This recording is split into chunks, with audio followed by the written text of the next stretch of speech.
नमस्कार। चुनाव का समय बहुत तेजी से करीब आता जा रहा है और इस बीच कई गतिविधियां ऐसी हो रही हैं जिस पर नज़र रखना एक नागरिक का भी फर्ज है और जिसकी राजनीति में दिलचस्पी है उसे तो जरूर इस बात का नज़र रखना चाहिए। असल में पूरे उत्तर प्रदेश में बात उत्तर प्रदेश की करेंगे क्योंकि मेरा मानना है कि इस समय देश में जो भी नागरिक संविधान को पसंद करता है, संविधान की अहमियत समझता है और ये बात भी समझता है कि संविधान खतरे में है, इस बात को समझते हुए इस देश का जो भी नागरिक संविधान को समझता है, संविधान की अहमियत समझता है और आने वाली पीढ़ियों के लिए संविधान की हिफाजत करना अपना नागरिक धर्म समझता है, वो इस चुनाव को ये समझेगा कि सबसे बड़ा चुनाव इस समय इस देश में आने वाला है। और ये बात अब कोई हवा में नहीं कही जा रही है। चंडीगढ़ मेयर का चुनाव हो या संविधान के भीतर तमाम तरह की संवैधानिक संस्थाओं के ढांचे और उनके बुनियादी चरित्र को जब पूरी तरह से बदला जा रहा है, तो इस बात को अब समझाना कम से कम समझदार और जागरूक नागरिक के लिए अब अतिरिक्त कोशिश करने की जरूरत नहीं कि संविधान कैसे और कितना खतरे में है। तो इस देश में जो भी संविधान की अहमियत समझता है, यह चुनाव उसके लिए सबसे बड़ा चुनाव है। आप अगर इस देश के नागरिक हैं तो फर्ज आपका है कि इस देश को कैसे बचाना है, और उसमें भी अगर आप उत्तर प्रदेश के नागरिक हैं तो ये सारी जिम्मेदारी उत्तर प्रदेश के कंधों पर आ जाती है। तो उत्तर प्रदेश की राजनीति को, राजनीतिक निर्णयों को राजनीतिक दल ले रहे हैं।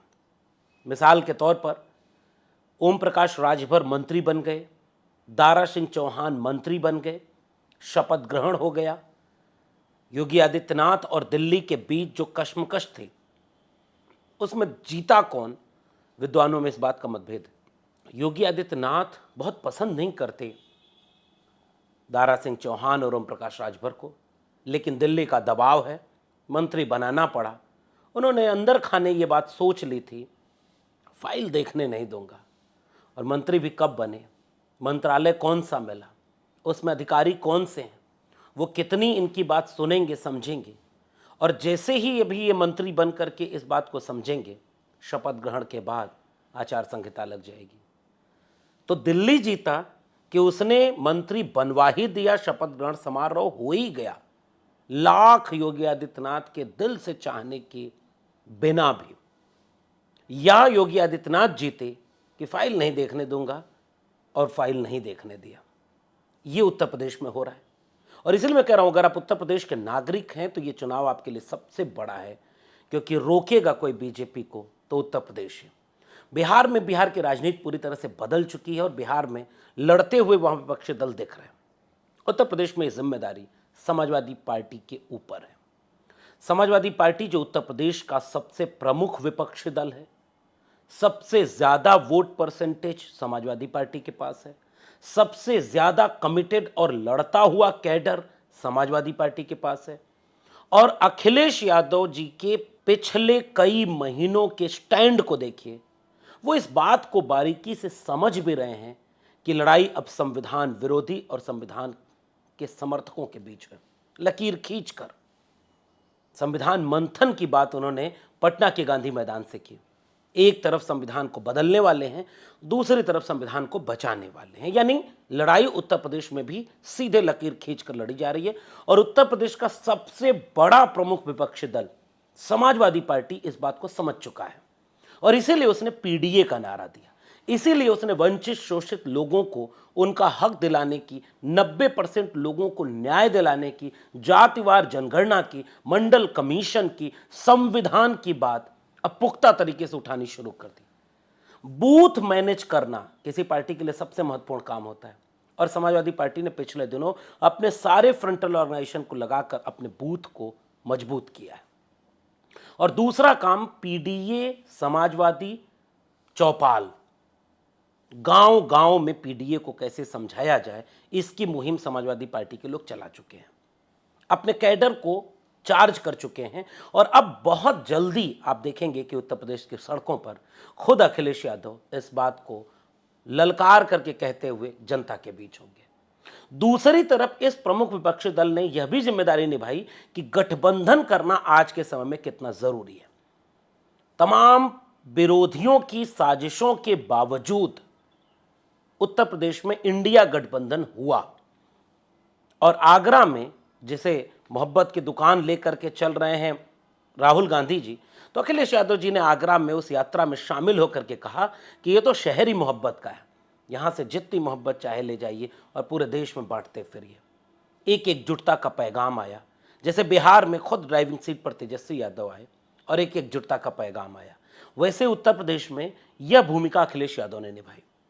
और इसलिए मैं कह रहा हूं कि उत्तर प्रदेश में, चूंकि मेरा घर उत्तर प्रदेश है और मैंने भी ये तय किया है कि इस चुनाव में, जो कि संविधान के वजूद से जुड़ा हुआ है, जो भी संविधान से इतनी भी मोहब्बत रखता है ना, जिसे भी ये इस बात का तनिक भी अंदाजा है कि अगर 24 के चुनाव में इन्हें नहीं रोका गया तो उसके बाद का भारत क्या होगा, वो अब अपना एक स्टैंड चुनेगा, अपना एक पक्ष चुनेगा। और मैंने ये पक्ष चुना है कि इंडिया गठबंधन के साथ खड़े होकर, संविधान बचाने वालों के साथ खड़े होकर, संविधान विरोधियों के खिलाफ जनता के बीच जाकर अपनी बात कहा जाए। और इसलिए जो इंडिया गठबंधन है, भले उसमें से कई लोग निकल गए, जैसे जयंत चौधरी, अब कल उनके मंत्री भी बन गए, उनको 2 सीटें भी मिल गई, एक एमएलसी की सीट भी मिल गई और उसके बाद केंद्र में एक आध राज्यसभा भी मिलेगा, कैबिनेट मंत्री भी मिलेगा। ये सबका भरोसा हुआ है, पता नहीं क्या क्या मिला होगा, लेकिन वो संविधान विरोधियों के खेमे में चले गए। जैसे आज ही किसानों ने पैदल दिल्ली चलने का ऐलान कर दिया है। किसानों का कहना है कि उन्हें कोई न्याय नहीं मिला, कोई हक नहीं मिला, वो आंदोलन कर रहे हैं अपने हक और अधिकार के लिए और सरकार उनके खिलाफ खड़ी है। वही सरकार जिसने स्वामीनाथन और चौधरी चरण सिंह को भारत रत्न दे दिया और इससे किसानों का दिल जीता नहीं जीता, लेकिन उनके दल को जीत लिया, राष्ट्रीय लोक दल को। और आज किसान फिर से दिल्ली जाने की आंदोलन में खड़े हो गए और इस चीज को रोकने के लिए सरकार फिर से जुल्म और ज्यादती का सहारा लेगी और जयंत चौधरी इंडिया गठबंधन का साथ छोड़कर उनके खेमे में खड़े हो गए।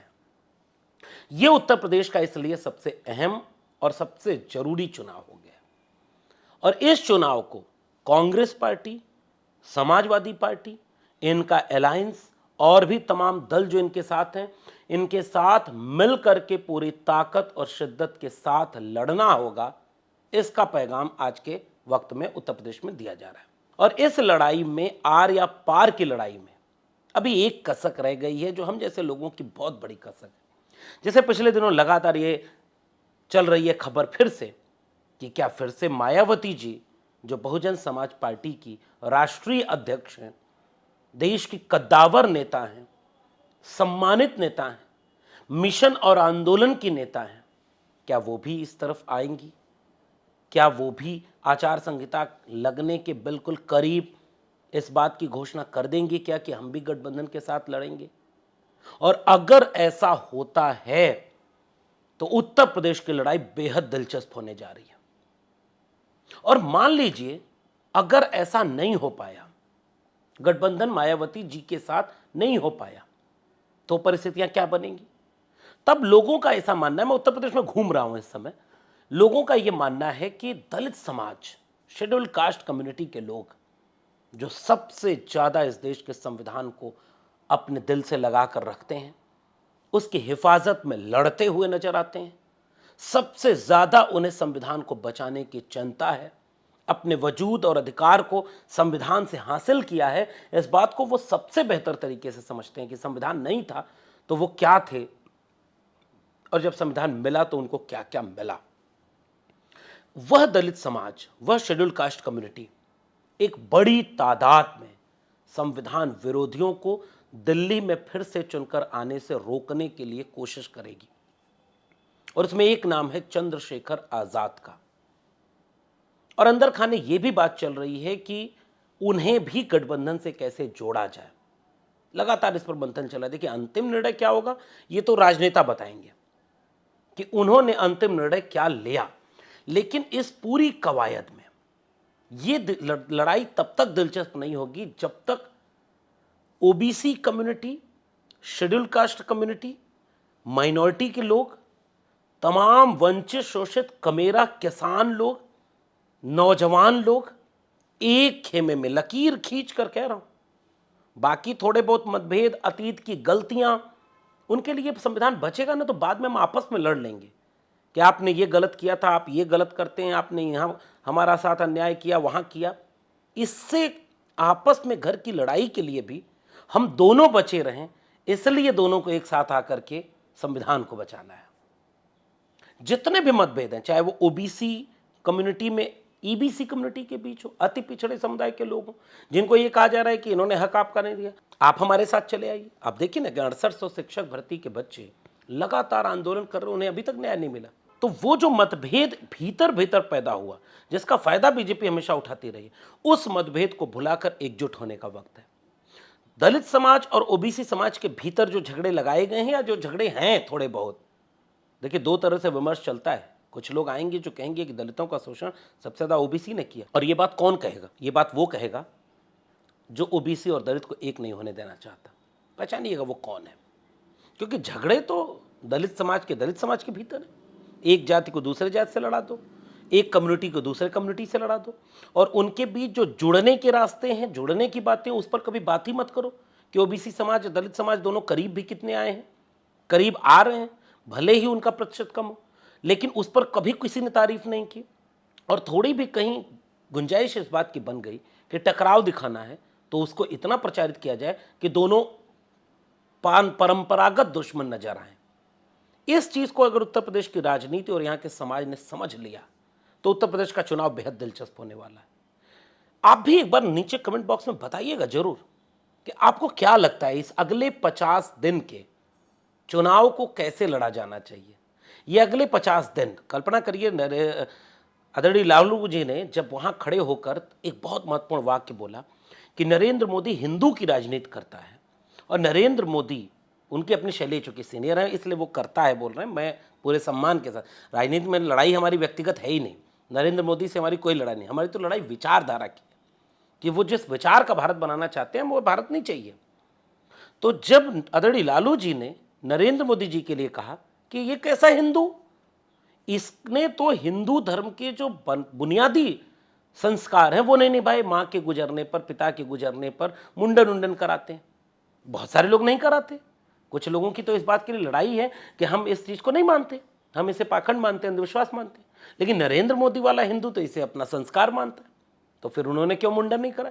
इसका मतलब वो असली हिंदू नहीं है। इस बात को दबाने के लिए तुरंत बीजेपी ने एक चाल चली कि लालू जी की दूसरी वाली बात पकड़ ली, उसका तो परिवार ही नहीं है, उसे परिवार के दुख दर्द संवेदना, परिवार चलता कैसे है, परिवार बनता कैसे है, इस सब चीज को लेकर के कोई समझदारी नहीं। और इस बात को मीडिया ने भी पकड़ा और बीजेपी ने भी पकड़ा। और आप देखेंगे 2019 के चुनाव के पहले जैसे चला था मैं भी चौकीदार, सारे ट्विटर पर, सारे अपने सोशल मीडिया अकाउंट पर बीजेपी के सभी नेताओं ने मैं भी चौकीदार लिख दिया। और असली बात जहां होनी थी हिंदू वाली, कि भाई आप अगर असली हिंदू थे तो माता जी के गुजरने पर आपने कौन सा संस्कार किया, क्योंकि आपके हिंदू वाली परिभाषा में संस्कार के बिना वाला हिंदू तो नहीं है। आपकी परिभाषा जिसे आप हिंदू समझते हैं उसमें यह संस्कार तो नहीं। तो लालू जी ने असली जगह पर चोट की थी, उस पर बहस ना हो इसलिए परिवार वाले डिबेट को सामने लाया गया। इस तरह से उत्तर प्रदेश की राजनीति में अखिलेश यादव जी ने यह कहा कि मैं हूं पीडीए परिवार, मैं भी पीडीए परिवार, और ये ट्विटर ट्रेंडिंग चलाया। कोशिश है, दो तरह से इसे देखा जा सकता है कि आप भी परिवार वाले डिबेट में बीजेपी की ट्रैप में आ गए।